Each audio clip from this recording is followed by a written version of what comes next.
ঘুমিয়ে থাকলেই হয়, বা খুব ব্যস্ত আছি, চাপে আছি, ট্রেনে করে কোথাও যাচ্ছি, বন্ধু ফোন করছে, মা বাবা ফোন করছে, ফোনটাকে দেখে নেগলেক্ট করে যাই যে ঠিক আছে থাক, পরে ধরবো, এখন ব্যস্ত আছি, এখন কথা বলতে ভালো লাগছে না।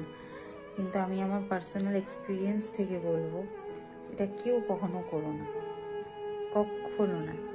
কারণ আমরা কেউ জানি না কার সাথে আমাদের লাস্ট কথা হবে, কোন ফোন কলটা আমাদের কাছে লাস্ট, কোন দেখা হওয়াটা আমাদের কাছে লাস্ট। ওই যে সেদিন আমি পেছন ফিরে এই আয়নার দিকে তাকালাম না, আমি ফোনটা ধরলাম না, তারপরে আমি যতবার ফোন করেছি ফোনটা সুইচ অফ করেছে, আর কিন্তু পাইনি।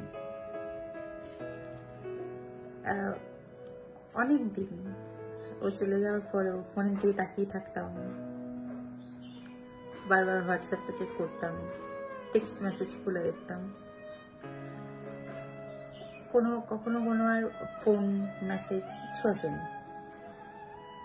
সেই জন্য এটা আমি আমার পার্সোনাল এক্সপিরিয়েন্স থেকে বলছি, কখনো কারোর ফোন খুব ব্যস্ত না থাকলে নেগলেক্ট করো না। মানে এটা আমি এখন বলছি তার কারণ আজকে আমি বাড়িতে এসেছি, আজকে সানডে ও বাড়িতেই থাকতো। 1 মাস পরেই 5 বছর পূর্ণ হয়ে 6 বছরের পা দেবেও, সুপার নেই আমাদের কাছে। আজকে খুব মনে পড়ছে। আজকে খেয়ে আমি যখন এই আমার ঘরে বসেছিলাম, ফেসবুক স্ক্রল করছিলাম, তখন আমাকে ভীষণ হন্ট করছে ব্যাপারটা, মানে প্রচন্ডভাবে। তাই ভাবলাম তোমাদের সাথে এটা শেয়ার করাটা উচিত।